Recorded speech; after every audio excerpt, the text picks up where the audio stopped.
Welcome everybody to Startup NB's Lunch and Learn for March. Today, we're really pleased to have back Craig Macy. Craig is an attorney. He's been in private practice. He's been a startup guy. He is a great proponent of the startup ecosystem here in Reno. And one of the most basic things you need to do is get your documents in a row. So everybody, please welcome Craig Macy.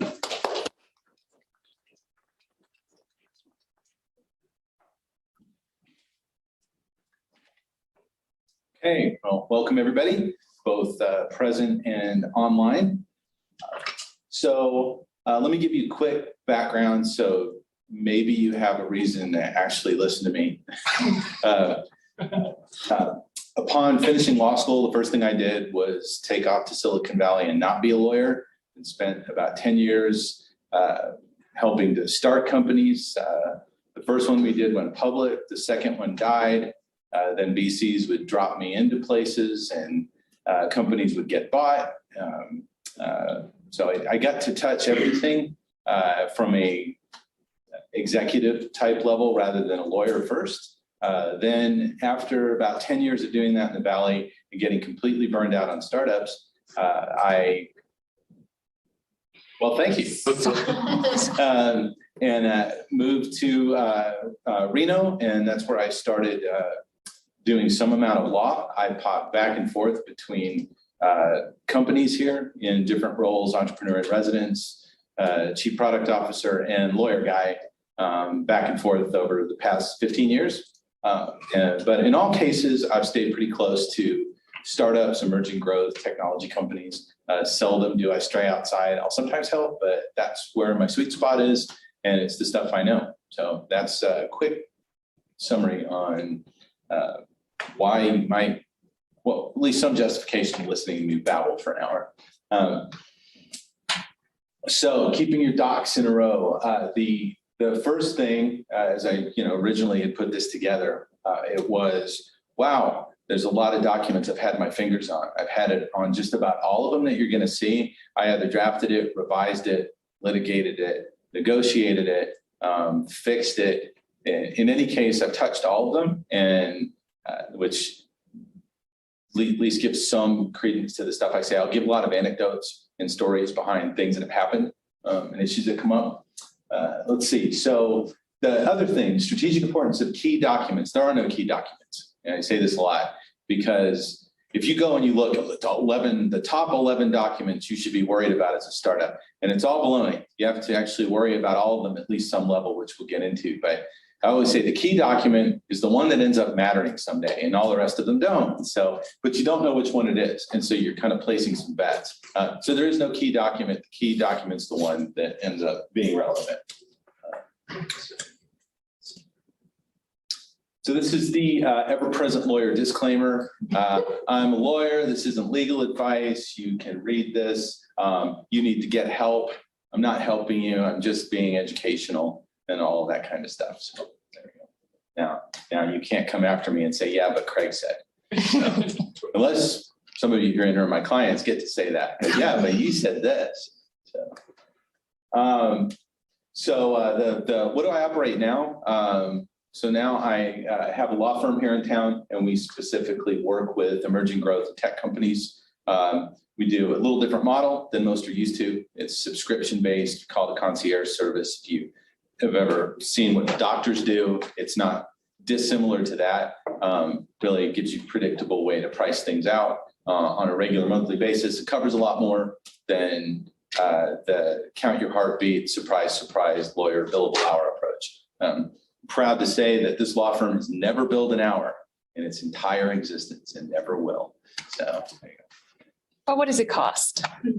Well, I hate to say how low it is because then the starter package is $500 a month, and it's quite a bit of what you get. But cool. You'll see a lot of things in here actually included. But everything's looked at, assessed on a company by company basis, try to figure out what people need.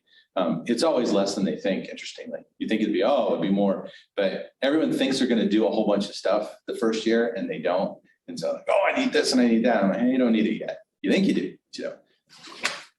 I have questions for later. Yes. So why documents and document management decisions matter. These are two different things. You got documents, and then you got how are you going to take care of them, and they both matter equally. And then failure on either side can result in similar consequences. So, or similar benefits, depending on which way you want to look at it. I try not to be sky is falling lawyer. Unfortunately, this particular talk has a sky is falling feel to it. And the last time I gave it, somebody got really anxious because they kept seeing things and, oh, I'm going to fail. No. Don't take it that way. All right. So talk about a few of these things that, proper attention to your documents and attention to the management of them matter. The efficiency in terms of how your company will operate will make a big difference, and it will go to other things. And let's take management in particular. There is nothing like trying to find the lost documents. And anybody who's been through it knows the experience, and then you can't find it, and then you have to draft them, or you have to try to come up with something. Or my favorite is you have to ask the customer if they have a copy of that document that you can't find. That's really a fun one. Fundability. If anyone's been through funding and does any sort of due diligence at any phase, they can ask for just about anything, and to the point that it's the equivalent of an acquisition in some cases. And if you do not have your documents there, you can spend an inordinate amount of time trying to put them together or not find them at all and result in not being funded, which is no fun. Documents have cost, and it matters. It also, failure to deal with your documents brings risk, and there's this never-ending balance of trying to figure out those two. Then control, both in terms of controlling how the business operates and controlling the document management itself.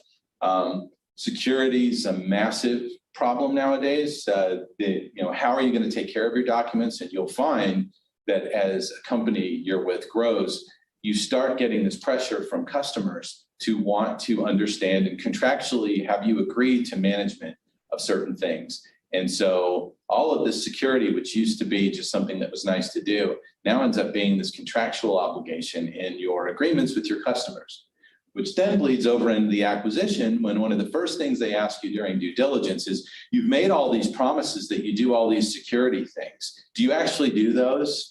And then you have to say yes. And then if you say no, they say, well, you're in breach of like 16 contracts where you said you'll do this. So then it becomes relevant. And then the other accessibility to all of these documents, that's where the management system can be helpful. I use management system not as expensive software, but some method of both organizing and knowing what's there and figuring out how you're going to deal with the provisions that are buried inside, 16 competing agreements.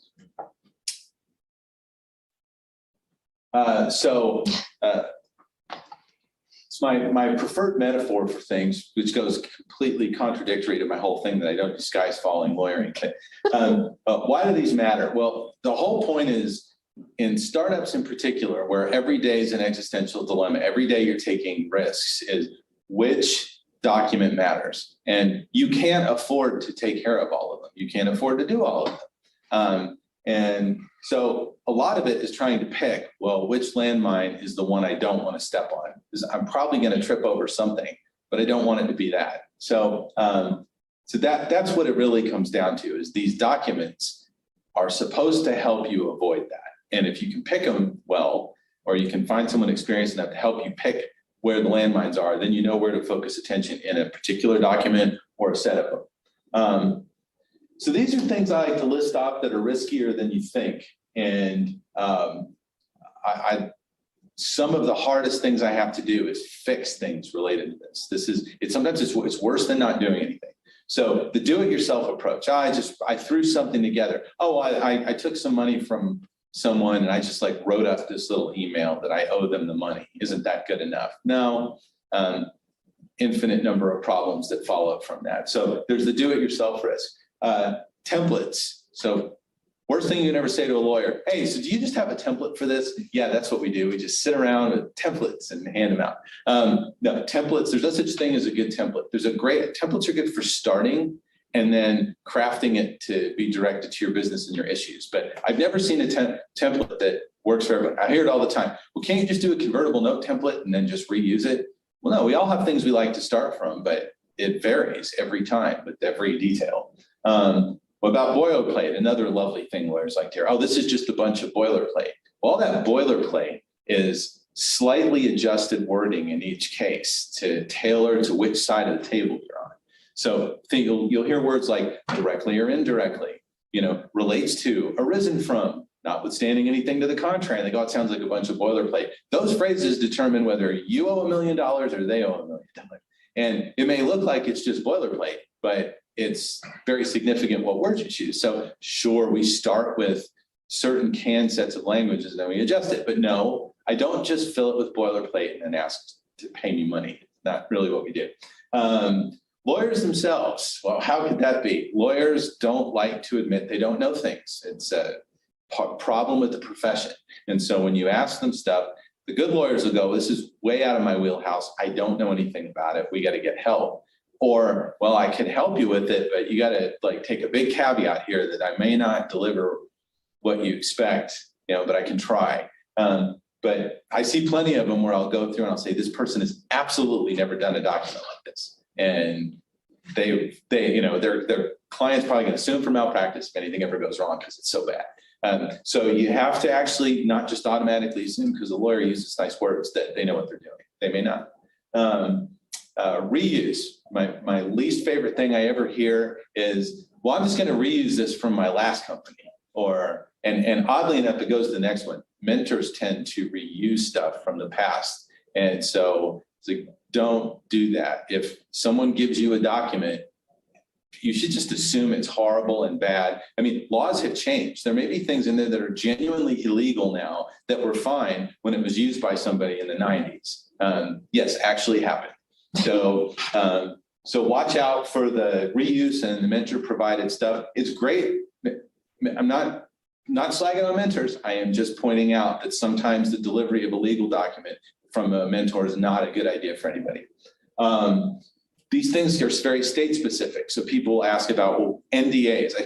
One of these days I'm going to do this talk on, the NDA is the simplest document. It's no big deal. No, it's super dangerous. It's horribly dangerous document with Trojan horse stuff and huge amounts of state specifics. And if you put non-competes in there, all these things that can happen. So any of these documents have state specific law to them. So again, not templates, not boilerplate.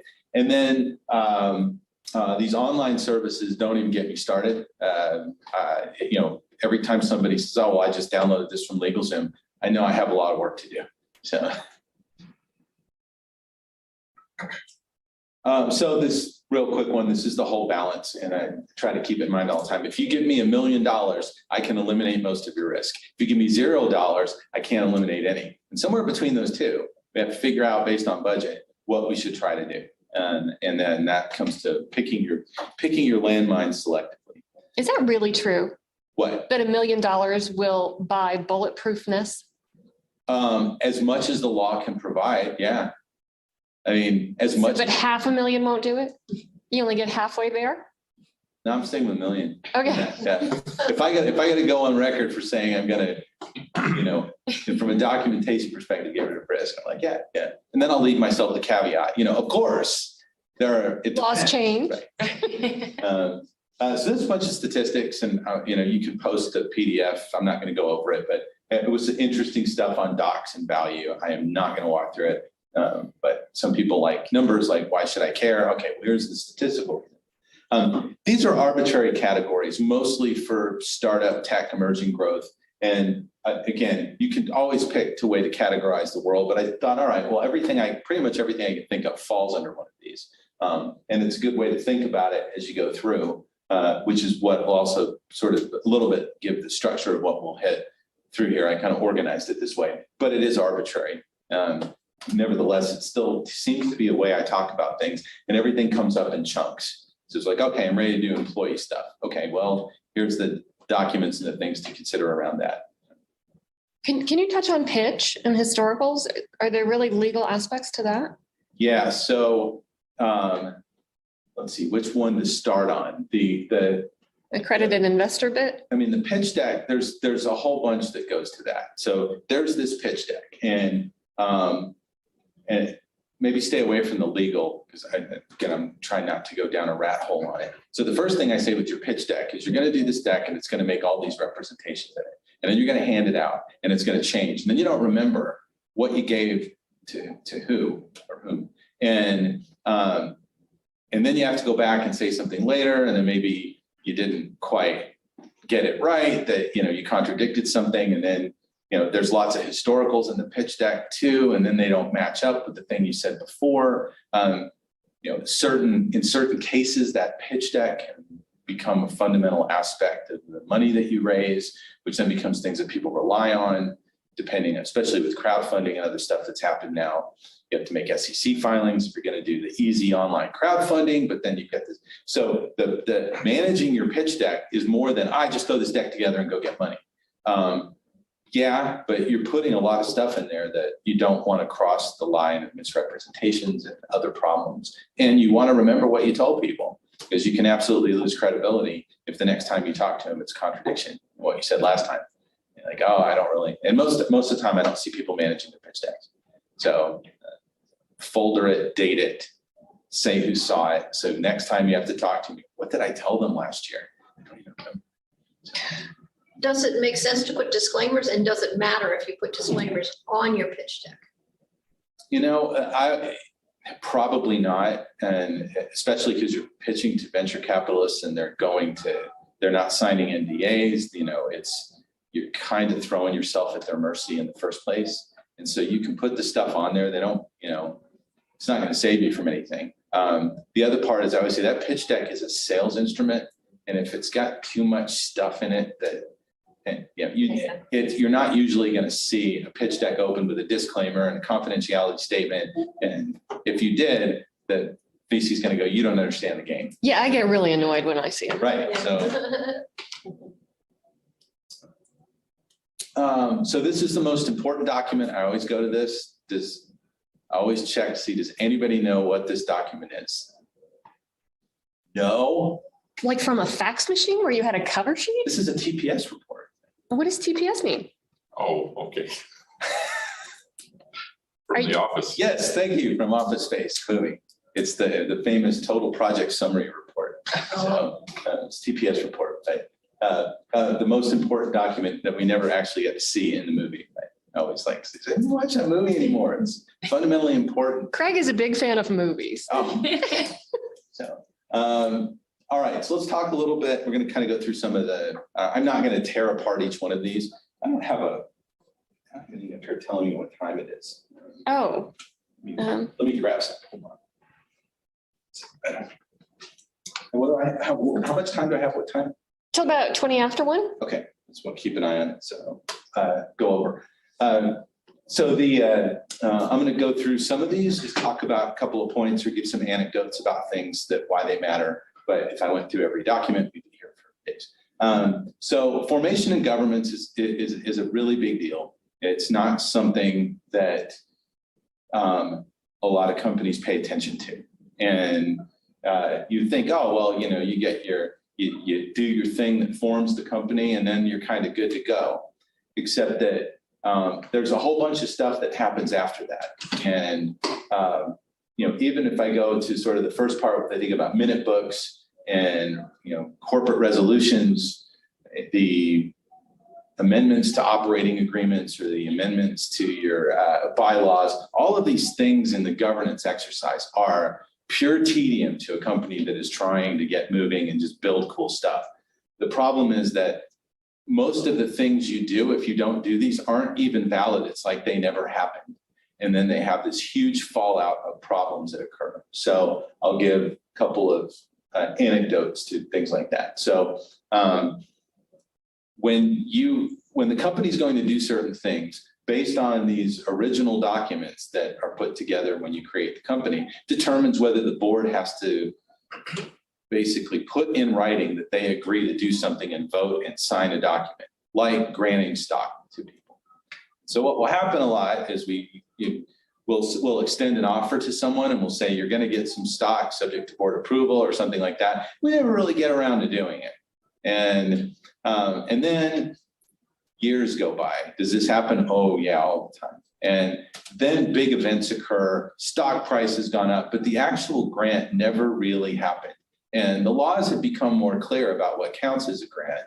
It's not only that you said you were going to do it, but that the board agreed to do it, and then that you actually informed the person that you agreed to do it. And if any of these pieces miss, then it didn't really happen. And so then you're running around like crazy trying to figure out, this is like one little tiny thing. It's just a grant question. Well, did we ever do this? Did we ever really do it? Imagine how upset an employee might be if they found out they never really got their stuff. And the financial implications that can happen if the value has gone up since the time you promised you would give it to them. And so I see this happen quite a bit in my M&A work when there's an exit and you end up trying to figure out how to pay off people is you just simply didn't do your corporate governance when you made a decision to grant it to them. You just didn't do the last thing. Well, we didn't do the board resolution and then give them a piece of paper, right?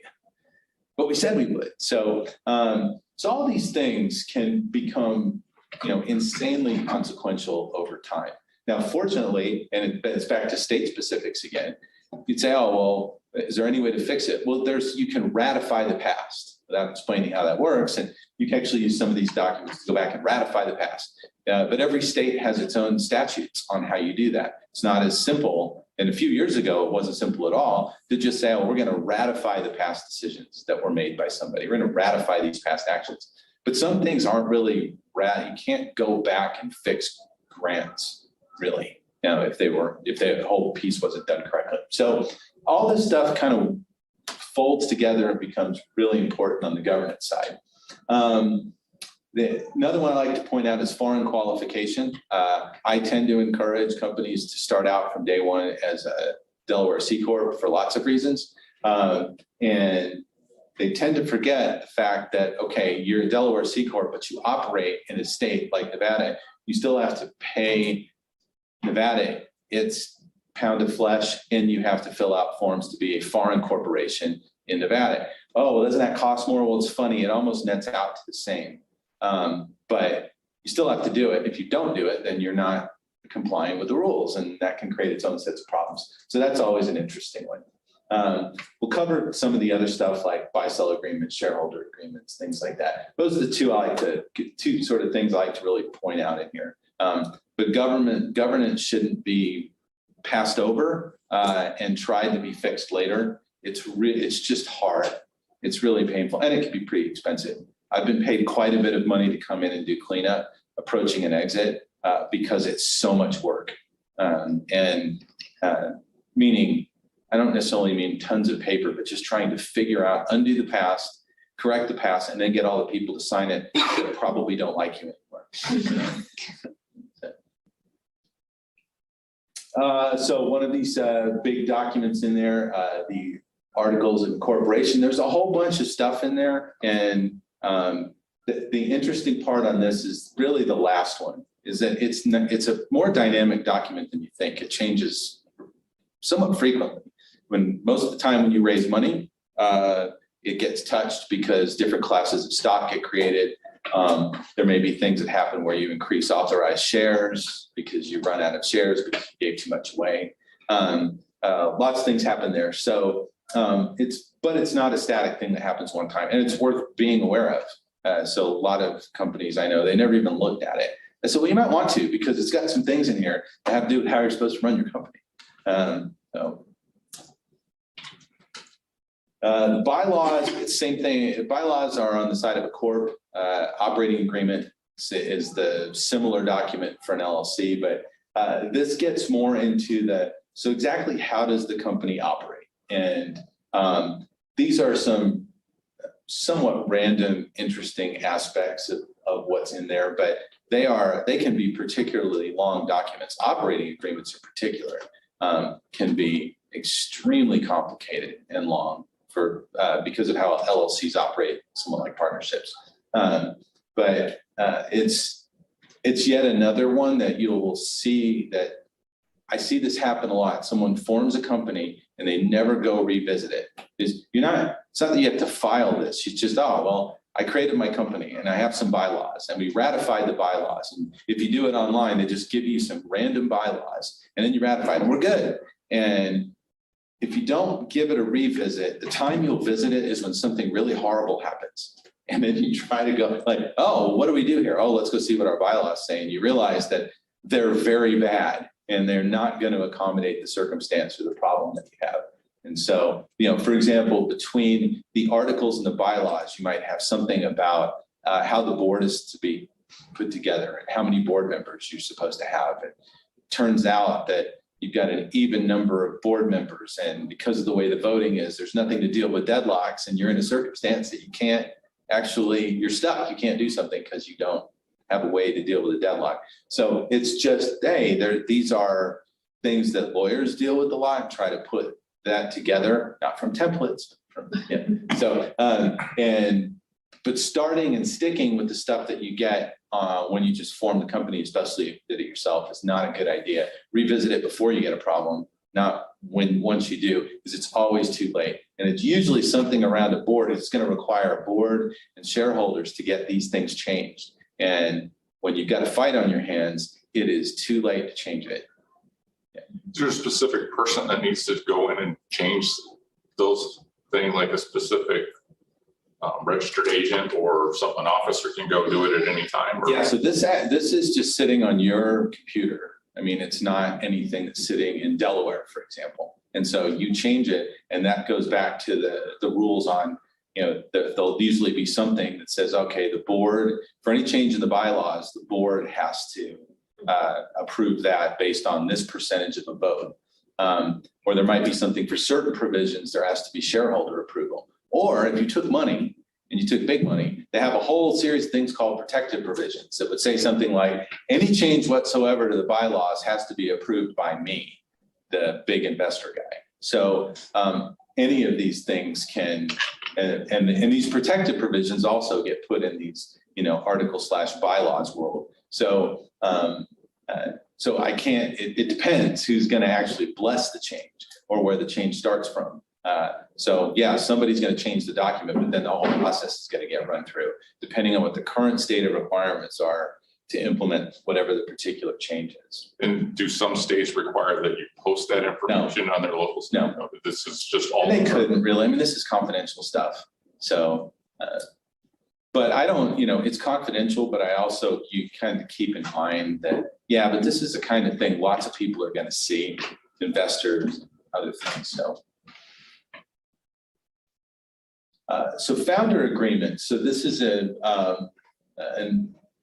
examples of things that go in it, but what are the founder agreements? Well, it's not a known set of documents, but they're a series of, I just kind of put stuff up there. These are the things that founders are going to be signing or should be signing, or will fail to sign, and then horrible things will happen, kind of stuff. So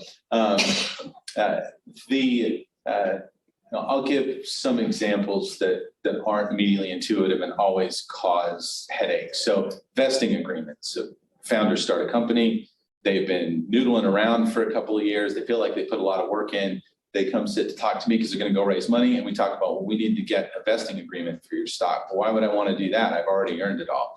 Yeah, well, your investors want you to stick around, and they're going to need you to kind of effectively give up some of what you have already owned and then get it back over time.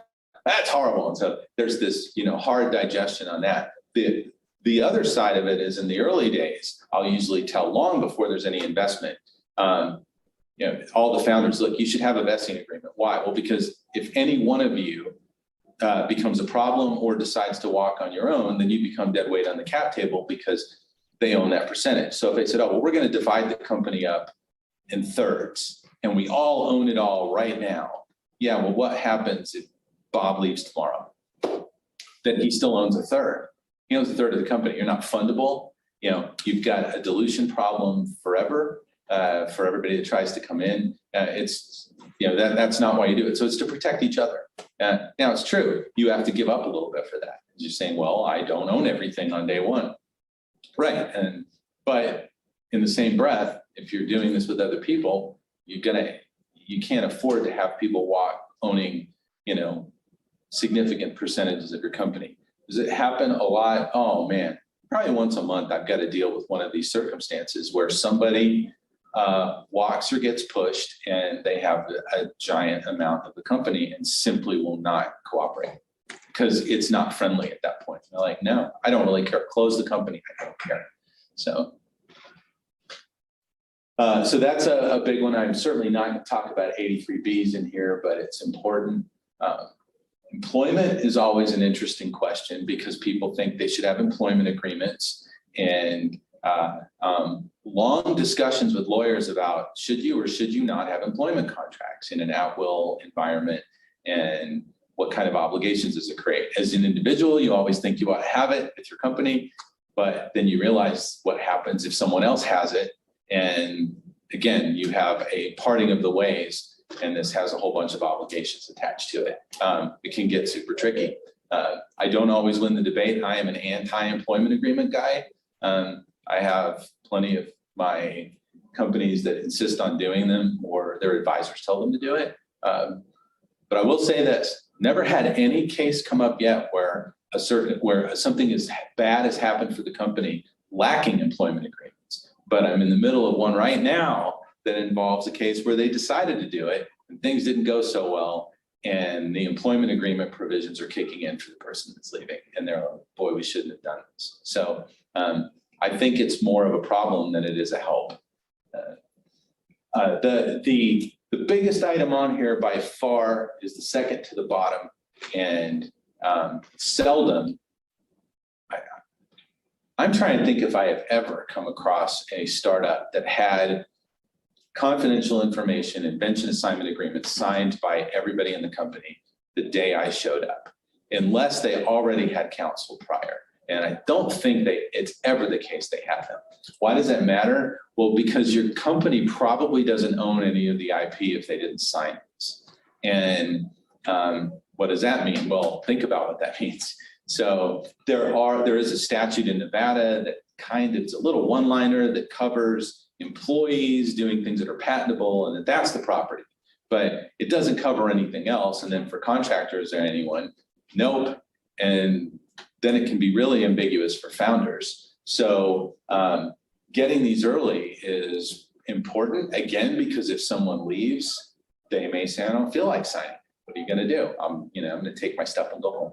And you don't own it, you can't do anything. I've been involved in one circumstance where somebody didn't sign it, and the day came for a significant investment. And they went through and they said, well, let me see the confidential information, pension assignment agreement for every single person that ever touched anything. And they couldn't find one for one of the fundamental early contributors. So that was not an amicable departure when that person left, and they called them up to get a signature. And the person said, no, I don't think so. Unless you want to give me $200,000 out of that raise, then I'll sign it. And they gave him the $200,000 because what are they going to do? They couldn't get the raise otherwise. It was a horrible, nasty experience for everybody involved, all because they didn't get this done. Now, they swore they did it and they just couldn't find it. So now we're back to document management. And of course, that person says, I don't know anything about this. I don't remember signing it. If you can't find it, I didn't sign it. So, all right. So shareholder agreements are, the short answer of what it is this is a particular agreement that gets signed by the individuals that start the company. And it has to do with how you're going to deal with each other as things progress, usually on the downside, not on the good side. So, this is one of those to cover if the things go wrong. And I usually say, hey, the documents are not here for, oh, we're all friends and it's just going to help guide us and it's not a big deal. No, this is usually for where things go bad. That's the point of them.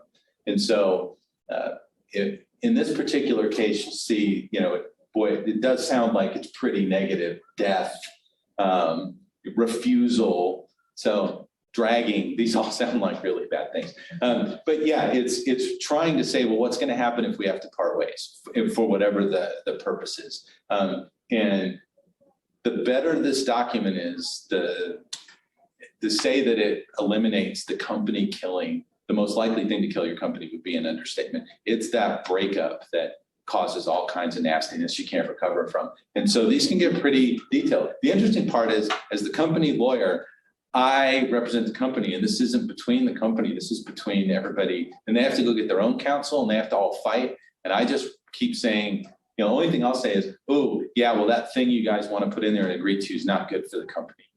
But the fighting is between the individuals. And sometimes it actually gets ugly, which isn't bad because it surfaces it early and you can flush it out, which sometimes actually it isn't resolvable.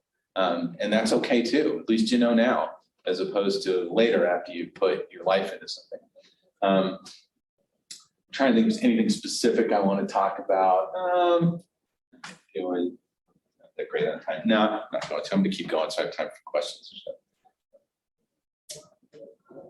Buy sell is it. Yeah. I mean, I'm not sure I should actually put these two separate. Usually, you'll hear people say buy sell agreement, and it has a lot of the same components. Sometimes it's almost married into the shareholders agreement. But you'll also hear people say buy sell. But it's also about separating and you think about, well, I'm buying or selling what I have. When something happens, what occurs. But so the two, I wouldn't say they're interchangeable because this is more narrow than a shareholders agreement. But you wouldn't have both of them. I don't think I've ever seen. I've either seen one or the other. Equity compensation. So this is always big, and it doesn't usually start out as a problem. It's one that becomes one, and because everybody's ready to do this, right? And say, okay, well, let's get the plan together and do some grants and give some people some stuff. But the mechanics, like the thing I talked about earlier with the board, is where it goes off center. And the 409A becomes one of the big ones in these types of equity compensation scenarios. And people say, it's grossly confusing because of the words around it. So I'll cover it a little bit as I'll bring it up, and it's somewhat anecdotal again, is that when you give someone an option, there's a price with it. They call it an exercise price, but it's the price they get to buy the stock for at some point. But that price can't be arbitrary. And so you have to go, and it has to be the fair market value. Well, how do you determine that? Well, there's some ways you can do it, but there's only one safe way, and that's to get a 409A valuation. Horrible word. I shouldn't use a word if you ask me. They get a 409A valuation by these special companies, and like Silicon Valley Bank will do it. And that puts you in a safe harbor that, well, they said this is a fair market value, so it's okay. Now, the challenge though, and why I say, like, for example, why is it confusing? One of the things will happen to say, oh, well, we got a 409A and it says the valuation of the company is, 2 cents per share. Like, no, that was the exercise price for the option of 2 cents. It's not actually the share price for investors. And so all of it can get very confusing. Sometimes people will think, oh, well, we just did I saw this recently, we just did a round at $1 a share. So they set the option price at $1, and the options were priced at $1 each because that was the valuation. So since it's 409A values, we didn't need to do one because we just did the investor. All this stuff gets horribly convoluted, and it's extremely difficult to undo once it gets rolling. So just that single document, that single exercise has this huge trickle-down effect, and something you have to be overly conscious of when you're doing equity compensation. But all of this stuff ends up mattering. I'm always looking around on the M&A. You're looking for signed award agreements and these stock option agreements that you can't find. Now, CARTA is saving the world in this regard, and I push everybody onto CARTA. That's one good. So CARTA is now providing for certain lawyers, they partner with you and you give it to your startups for free, and you can start avoiding the lost stock agreement problem that happens in the early days. You just can't find stuff. So, but it's still there, and it's good. You got to be super conscientious of it as you go through. There's also interesting implications of these things where you would say, oh, well, these documents, once I get them, I don't really have to worry about it. I just kind of do it. But depending on things that happen or things that are allowed in these documents, I'll take, for example, redemptions. Redemption is where there's some provision in there that might allow somebody to force the company to redeem their stock, just without getting into how it could happen. Just by that occurrence, everyone could lose their rights to what are called qualified small business stock, which you get 10 million worth of gain excluded at 100% if you have a big exit.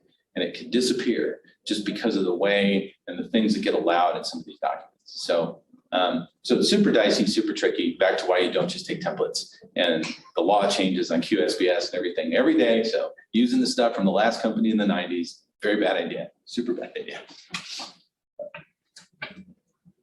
So these employee documents, these are the things the employees will bump into and all become very relevant. Probably the two I've hit on, I've already hit on CIA, I'll cover two: offer letters and employee handbook. There was a time, going again from the past, where you would see these offer letters that were big contractual looking documents that covered everything under the sun. The current, now every employment lawyer disagrees with every other employment lawyer. And so I take it by saying, my caveat is this is my opinion. Think you are better off with an employment letter that is very non-contractual, that you scream it's non-contractual, that it has very minimal things in it about the specifics of the engagement as employee, and completely solidifies the at-will nature of the employment. So if it doesn't work out, you can remove someone, because the more you put in there and the more contractual language that goes in, the more it becomes a binding contract that can become an employment agreement that can kind of wreck your at-will status. So, so the offer letter thing is always tricky. Now, on the good side, almost every one of my clients always ask me, hey, I'm going to make an offer. What do you think of this? Actually, let me see this one without begging. And we can work through a template and get to something that, is conscientiously thought through that avoids some of the problems. But I still see some that insist on doing full-blown employment contracts and then suffer the fallout when they try to separate. I'll give you an example. One of the big things you don't want in there is how discipline works. You'll get 3 of these notices or something. Yeah, somebody's like, no, now you're committed to following this particular rule. You can't just rely on at-will anymore. So the other one I said I'd cover, employee handbook. And yet another thing employment lawyers will debate about, are handbooks good or bad? Well, it's tricky, because one could say, back to that employment contract question, well, if the handbook says X and they signed the handbook, don't we all have to live by the handbook? Yeah, you kind of do. And so what you put in there becomes the rule. There's also the problem of that when unpacking all the things that go into the handbook have to be compliant with current state law. And if you have other employees in other states, compliant with those state laws, which vary dramatically. So, whether or not you pay somebody for accrued vacation, in Montana, for example, you are obligated to do so by law no matter what. In Nevada, you don't have to. So what is your employment handbook going to say? Well, yeah. So it's a tricky, nasty little document. People think, oh, well, we'll just, it's going to be great. It's going to help people understand things. But from the company side, I look at it as, no, this is you creating nasty obligations for the company. That's what this is. And talk me out of it. So everybody's got different opinions. My preference is no handbooks. Having run companies, my definite preference is no handbooks. But I get the reasoning behind it, and many employment lawyers will say, oh, it's a good idea. So,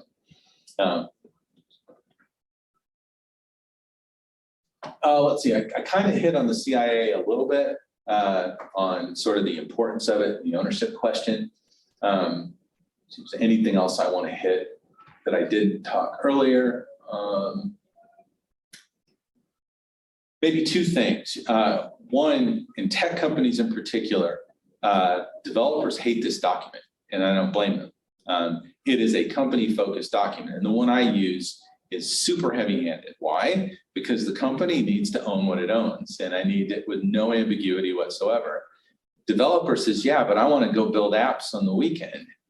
Doesn't really give you room to do that, the one I use. Now, there's ways to undo it, but my starting point suggestion to companies is, no, make someone come and ask you to adjust it accordingly, because you need to have clarity that you own things.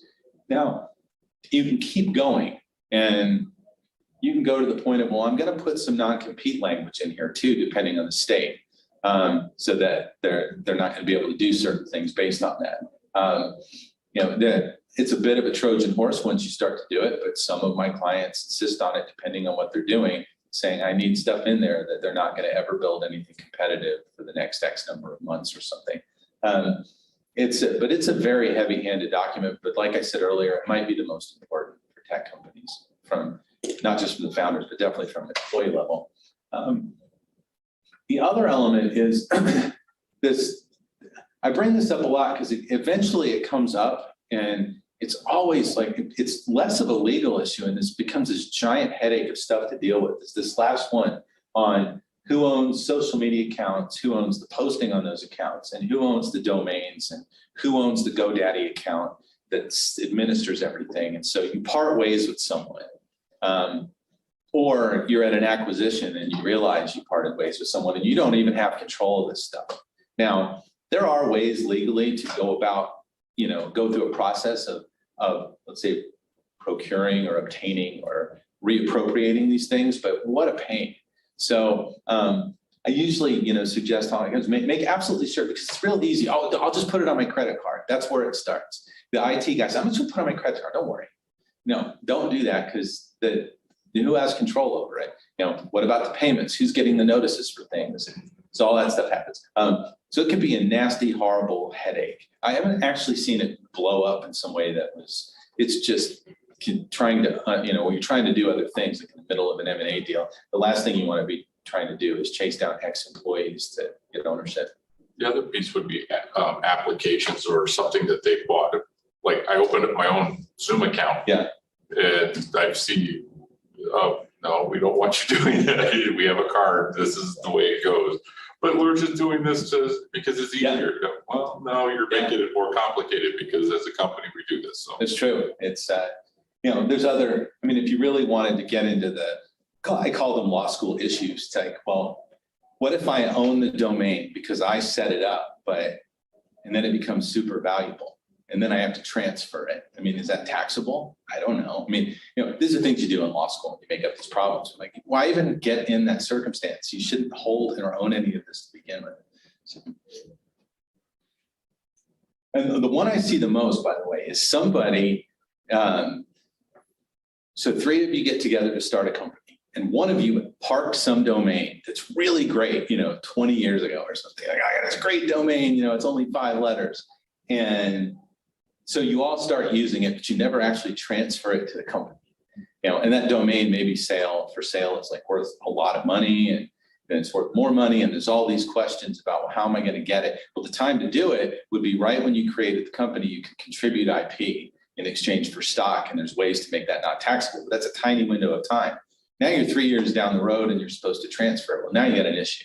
So, but that one comes up a lot. All of us tech people are always sitting on what we think is the next great domain. I'm guilty too. But you pay year after year, you don't use it. It's not worth anything.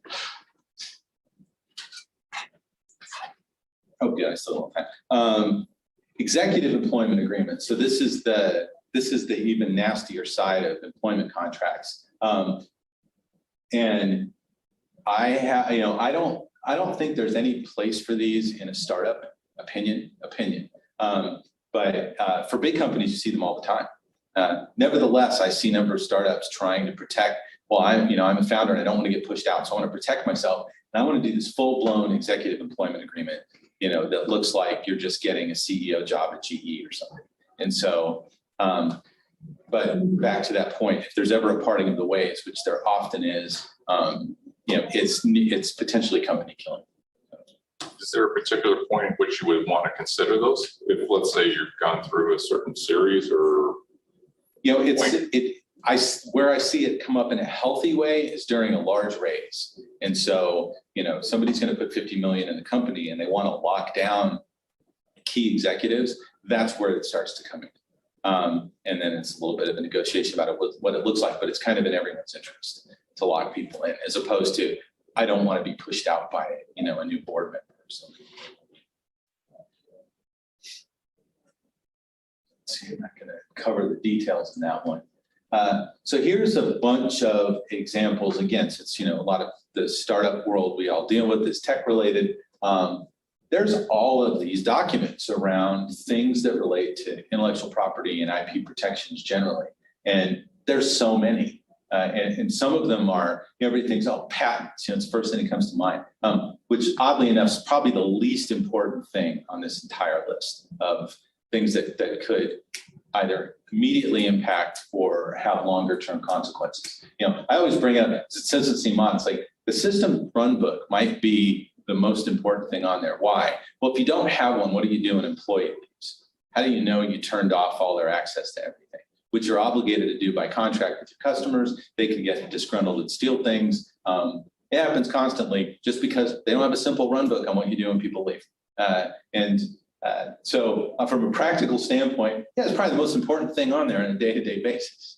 And it's just as important as every one of other these fancy legal documents that are up here. So I bring that up only to kind of, lowbrow it a little bit away from, sophisticated patent stuff. But there's a lot there. The website terms of use, which used to be a short little thing, is now very, very sophisticated and complicated about what's in it to protect certain rights with respect to how people use the system.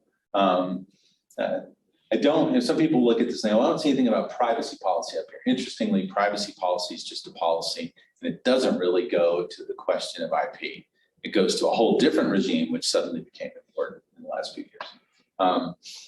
Anything else I want to hit on here? Maybe the only other one that seems to be a quagmire is open source management and open source licenses.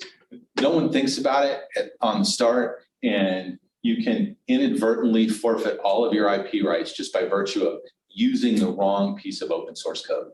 And by using it and putting it in your system, you may have to disclose and forfeit and publish everything you've done by the terms of that open source license. They call them copyleft.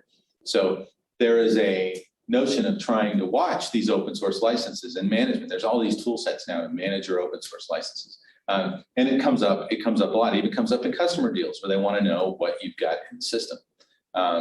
Partly because in their case, they're worried about the lack of security and fixes that go into open source. And so, nowadays it's very easy to determine which is the current version of open source. And if you're not running it, your customers may say, well, then I can't have your stuff. It's too risky. It has to be current. You have to, but all of this goes back to what am I using and what are the licenses that it's under. Those are probably, other stuff's fairly self. Yeah, I'll just hit those two. All right, close on time. These are all examples of commercial contracts and different flavors. I won't unpack a bunch of them, except I'll bring up on reseller and referral agreements, which seem kind of foreign to people when they first hear about them. And every single client I have has to deal with the distributor, reseller, referral question. What is that? That means that somebody else is going to sell your stuff. Somebody's going to recommend you and get a kickback for it. Somebody's going to take your stuff and put it in their own product. It's call it an OEM. I mean, all of these things about working with somebody. And it seems, I always get that first question. Well, can I just get like one of those agreements where I just pay somebody when they do stuff? And then I unpack these things called channel conflict and problems and exclusivity and, oh my gosh, this is horribly complex. Yeah, it's really hard to manage. It's why there's an entire job in many software companies of, the partnership man, the partner guy, and a whole group that manages partnership and manages channel conflict. It comes up with words like cannibalization and stuff. It's really hard to do. And so what I will say is a lot of times somebody just says, oh, well, I just going to work with these companies and I did these reseller agreements. I said, well, did you narrow like where they could do it? No. I said, so it's worldwide? Yeah. Well, if somebody comes along and wants to do an exclusive, you have no way of giving it to them because you just allowed everybody to go do whatever they wanted to anywhere in the world. Oh, I didn't think about that. And we'll fix it later. Fix it later doesn't work. And then you go later and you're trying to get people like, no, I want to have the ability to sell it on the internet to Australia. So, okay, well, now what are we going to do? So, even from the beginning, those can get super tricky, even though you think, oh, isn't that something I worry about later? Now you have to worry about it on the very first one. Let's see, pitch materials, we talked a little bit about that earlier. How am I at time? Now I'm gonna blow through it so I don't run out. Financing, hey, look at all this stuff. Well, at least on the good side, you don't have to worry about it on day one, although back to wanting to keep your stuff up to date and do doc management to be ready for it. But there's this giant set of documents going here. This is, you'd think this is the one place I probably wouldn't see people coming in with reused documents and stuff they cobbled together and things they pulled off the internet. Probably the place I see it the most. And it's, you know, oh, I'm just going to get some money from my grandmother, so I just pulled this thing down here. It's, At least they were thinking about some sort of agreement. that part's true. That part, yeah. Usually they go get something. It's, you know, it's invariably the wrong thing or something that's you know, full of horrific problems. So it's tricky. There's a process here on how you do it, where term sheets fit in, for example. But I put it here as an example, as maybe some backdrop to. It's not just, oh, I'm just going to go give someone a safe and get $1. That's, you know, start a thing. Oh, we get these safe things from Y Combinator, don't you? And then you just send them out and you get some money back. Don't really, there's a lot more to it than that. So, you know, an example are these things called blue sky laws by the state and securities regulations. You have to file things when you take money, and you have to. That's the rule. Otherwise, the whole point of taking money. So for smaller company, I'll bring this up real quick. For a private company taking money, you have to have an exemption from having to file all of this stuff and all of these disclosures, both to the state, that any state you take money from, and to the federal at the federal level. And so you need an SEC exemption at the federal level, and you need an exemption in each state. And each one of them require you to file something to get an extension, to get the exemption. And if you don't do that, then you run afoul of all of these laws, which can actually end up, for example, if you don't file this SEC Form D, well, what's the consequence? Well, probably nothing. But one of the potential consequences is they can actually forbid you from doing any more raising of money without doing a full registration with the SEC. So it's kind of a big deal. You should probably get that in. It's really easy to do, but you need to do it. So let's see. Here's a bunch of, how am I doing? Okay, I'm going to be done in 4 minutes. So examples of commercial contracts, won't go through it. I think that's the end. Yeah, so let me just do this. On discussion points. So this is just a bunch of stuff I put down for consideration on things when you're thinking about documents and what matters. Like I'll point out a couple. So for email is not for communication anymore. Email serves one purpose. That's to develop a written record for court, because everything you put in there is going to get discovered. And if you think you can erase it, you're wrong. I got a forensics guy in Oakland that will find stuff that you killed years ago, and you won't. He'll find every text message you ever sent, everything. But in particular, email's an easy find for him for all the stuff you swear you deleted. I did. So that's an example of things to consider. Why would I have email there from a document content? It's not for knowledge management. No, that's not what it's not for storage or retention, and it's not for communication. It's for discovery and litigation. Then executed documents, more like to bring up. Every company, especially when I'm doing M&A, half the documents aren't signed by one party or the other. And so and they're like, oh, we signed it. I managed. I guess I only saved the one where the other person signed it. So then you're trying to get half executed documents fully executed. Do you love DocuSign? I just came the greatest invention of all time. So, and because it's a backup for stuff, and I know I got stuff executed. So back to anecdotes. So I'm working with one company as an EIR, and they've got they had shut one company down, and all the documents they had were in a box. They put it in a warehouse, and then somebody came along and wanted to buy the assets of that shutdown company. And they couldn't find the box. The box. It's just the box. It's somewhere in a building, and they can't find it. And I'm like, wait a minute, I think we did everything on DocuSign for that company. Let me see if it's still there. And so every single document we needed was in DocuSign. Now, I'm not saying use it as a backup, but it goes to it was a lifesaver because we did it there, and I didn't delete anything. And it makes it hard to delete it. It was all there, and we were able to pull enough together to do the deal. So minus that, I don't think the deal would happen. You have to pay extra for that? Nope. That's part of how it works. It's fantastic.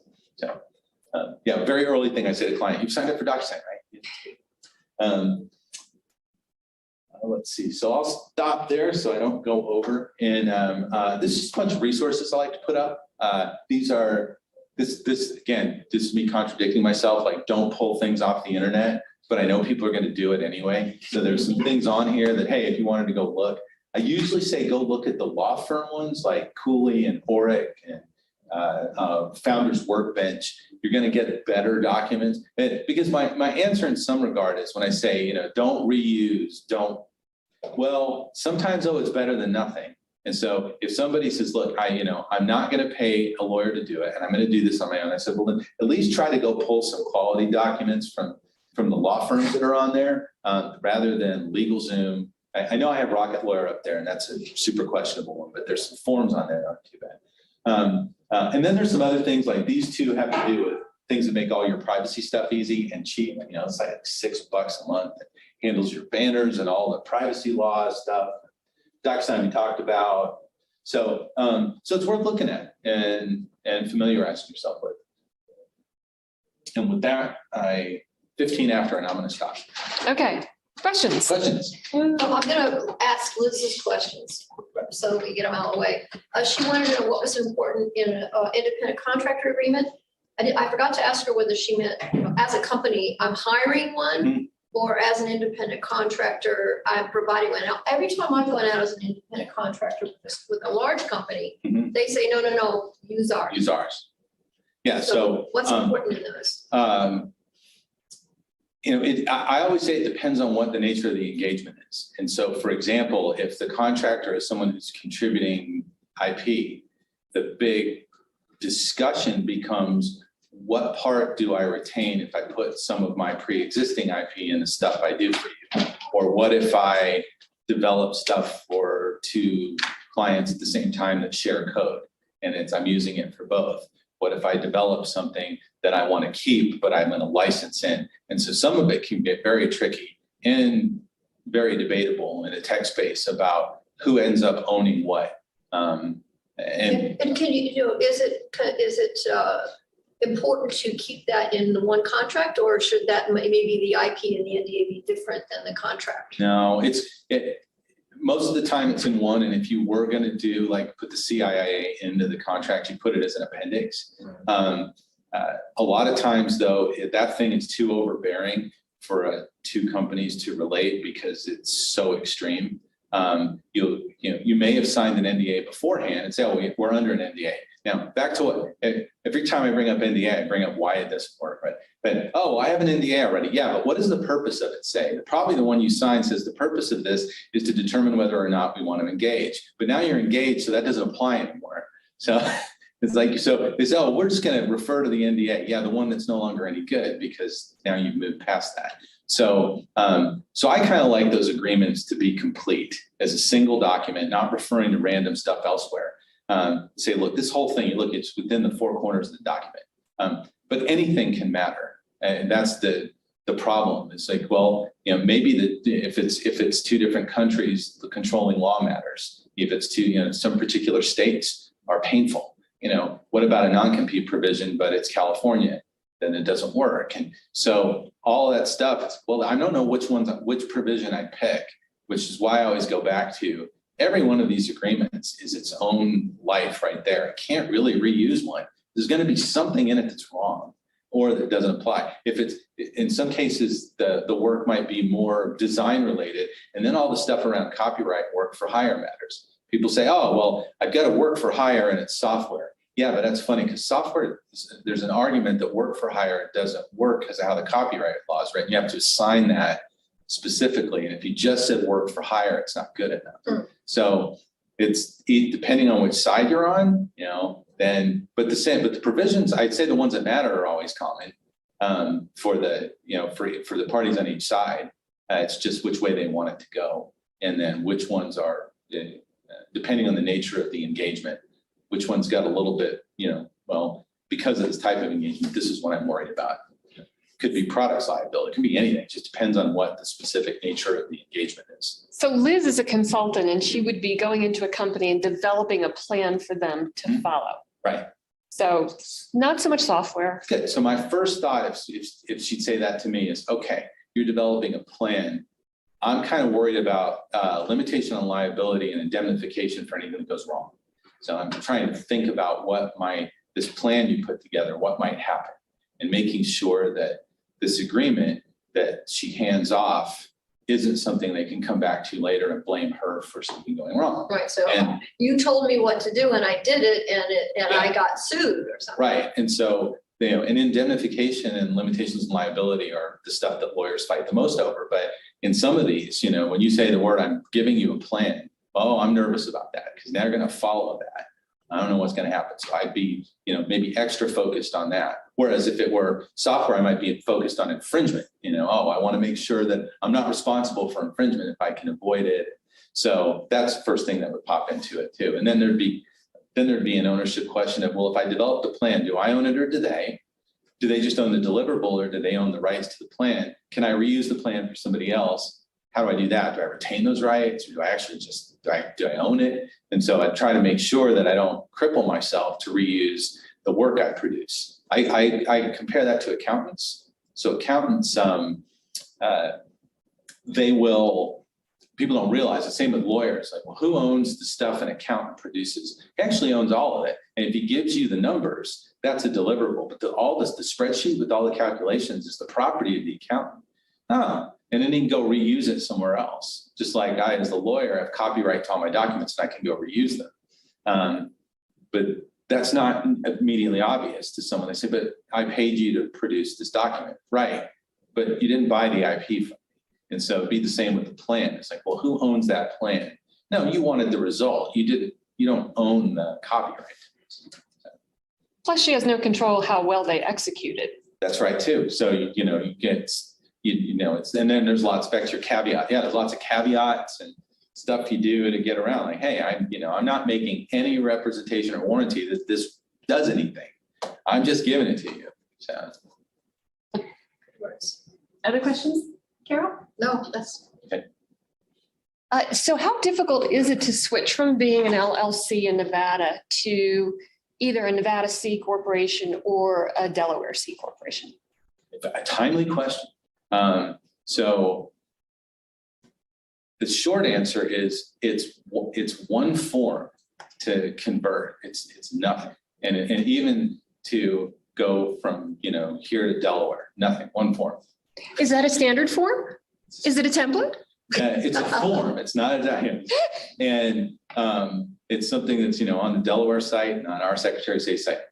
But that ignores the real problem, which is, that's a mechanical way to go about doing it with potentially giant tax implications. Ooh. So it can be extremely complicated because depending on, I'm going to give the current anecdote in a moment, but depending on where the company is at in its life and money it's raised and thing that's happened, they may have to do a thing where I'll give you the examples and they count asset over, asset up, interest over. These are types of conversions / mergers of moving things around. Okay, we'll give all the LLC's assets to the individual owners, and then they're going to contribute it to the C Corp, and that avoids this tax problem. No. What we're going to do is we're going to give the interest of the actual interest of the company that each member owns is going to contribute that interest to the new company in exchange for stock.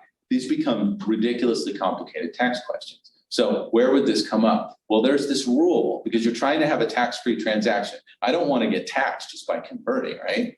So in order to avoid that, there is a rule having to do with not going to do the ratio, but it has to do with the amount of liability you have and how the company has and how that relates to the company's basis and its assets. And so if the ratio is off, then it becomes a taxable transaction. Where could that happen? Well, let's say you're an LLC and you went out and you raised a bunch of money with convertible notes because nobody told you better be a C Corp before you do any of this. So they went out and they did all this raise with all these notes. So they have a huge liability on their books because they did convertible notes. And therefore the ratio is way off. Well, what do you got to do in order to do it? Well, one possibility is now you're going to have to convert all of those notes ahead of time to get the liability off the books before you go and do something. And what does it take to have a qualified tax counsel advisor, not a CPA, a tax attorney, participate in a process of dealing with something like that? Somewhere between $5,000 and $15,000 just for the tax assistance. So before you work on the rest of the legal exercise, now you've got to convince a bunch of note holders to do. And I'm giving you one example of plenty I can do. It's supposed to be a one-pager, except It's not.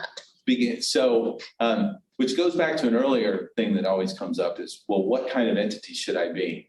You know, and I always say, oh, you're C Corp. Don't like, I'm just going to be an LLC for a little while. And then what are you going to, you're going to get stuck. And so, I mean, I have a client now that's looking like, well, I could either pay $50,000 in taxes on my conversion or probably $30,000 in legal and accounting fees. But either way, I'm paying a lot of money. Wish I would have done it a long time ago. So that's, you know, those early decisions matter, but to that point. Yeah, so we have a situation where the founders contributed money, but they hadn't committed money. They don't have money from outside sources. And that's probably very straightforward. Okay. Probably. But, you know, there's a enumerated test of what qualifies to keep that transaction tax-free. And, you know, the earlier it is, the more likely that you're going to meet all those requirements. But once you start taking money from the outside, you have a pretty good chance of tripping. And you get in these confusing states about, I mean, fortunately, safes aren't dead, but, you know, there's still a question of what is that thing? A prepaid forward contract dividends. So I'm always back to, I didn't want to have to think about that stuff, right? And if you can make right decisions up front, then you avoid these, you know, head scratchers, which are completely avoidable. So. Other questions? Okay. All right, great. Thank you, Craig. Yep. Thanks very much.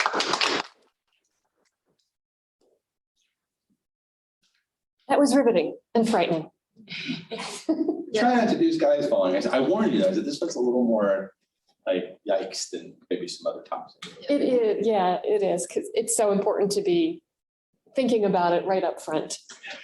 So join us next month. It'll be the second Wednesday of the month, and we're having Catherine Oakes. Okay, it's somebody, and I think it's a female. So join us. It'll be good.